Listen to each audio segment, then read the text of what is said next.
Ito bayad. 20. Ano sa inyo? 1,800. Ilan? Excuse lang, te.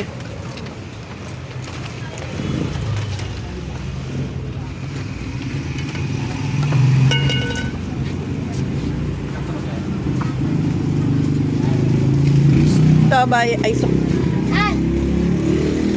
yan lang.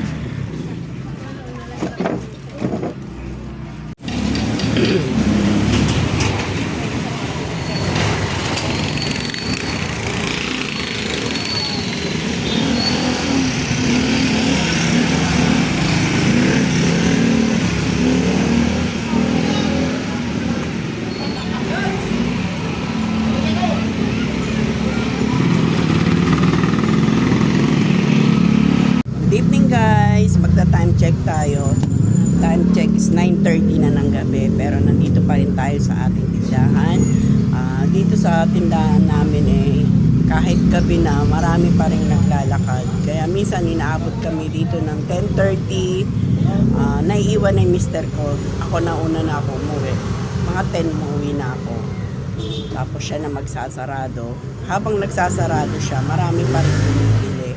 Maraming umahabol kasi nga yung mga project sa school, meron silang mga gagawin na activities, kaya umahabol silang bumibili. Kaya tayo ay nakakakota kahit gabi na. Gusto ko lang i-share sa inyo yung routine namin dito sa pagtitinda.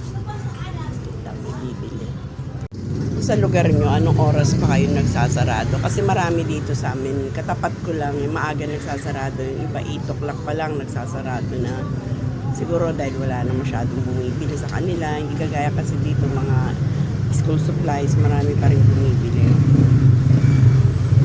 At saka doon sa isang pwesto ng anak ko, mga 8 pa lang, 8:30 nagsasarado na siya kasi wala nang masyadong naglalakad. Kaya ang dami ng tao, nakadepende rin yan sa pwesto. Maraming mga iba tulad dito sa amin, halos parang 24/7 yung mga tao dito.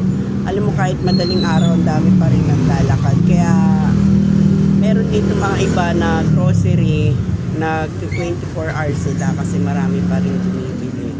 Pero kami, hindi na namin carry yun. Hanggang 10 na lang kami, 10:30, 11 yan kasi nga nagsasarado, inaabot na hanggang 11. Kasi lima, tulad yan, habang nagbablog ako, may customer time bumibili sa kabila. Hindi tayo makapag-focus mag-vlog. Kaya minsan hindi na ako nakakapag-vlog masyado. Kasi ibubuka ko pa lang yung bibig ko, may bumibili na. Ayan lang guys. Papakita ko sa inyo dyan kung kahit madilim na, marami pa rin nagdadaan dito sa lugar namin. Ano yun, Neng? Wala po kayo yung parang gems na stick. Andun, punta ka dun sa may tray sa baba. Ayan. Kaya masarap yung tindahan nyo kapag patao talaga. Kasi hindi kayo mabuboring magbantay at maya may bibili. Lalo na kapag oras ng tanghali to, labasan, pasukan ng mga bata, 11:30 to 12. Sa 30 minutes lang na yun, nakakabenta po tayo ng maganda-ganda. Tapos labasan ulit ng 6 o'clock hanggang 6:30. Ayan, maraming bumibili. Kaya talagang kahit gabi na rito, pag umuwi kasi ako pag hapon, papalik lang kami. Tingin ka na lang dyan. Pag kahit 7 o'clock ng gabi hanggang 10 o'clock kasi yun na yung oras na bantay ko ulit. Babalik ako 7 to 10 na naman.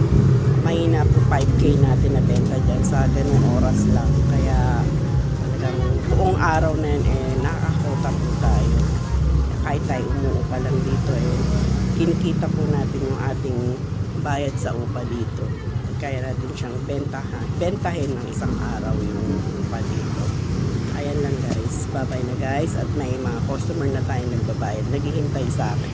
Bye-bye guys. Thanks for watching. And pakisubscribe na lang po at pakipindot ang bell all para ma-update po kayo sa lahat nating ina-upload na video. At pakifollow din po kami sa aming Facebook account. Ayan, nabibisi rin po tayo sa kakagawa ng Reels sa Facebook. Alex Joan Vlog din po yan. Bye-bye guys. At mag-iwan lang po kayo ng comments dyan kung anong inyong mga gustong itanong, gusto nyo i-update. Sa susunod na vlog ko, i-update ko kayo sa isang pwesto ng anak ko, yung bagong pwesto niya na sa Payatas. Pinagawaan po natin ulit ng istante para mas marami siyang mailagay na paninda. Maganda kasi yung pwesto niya, malaki. Bye guys!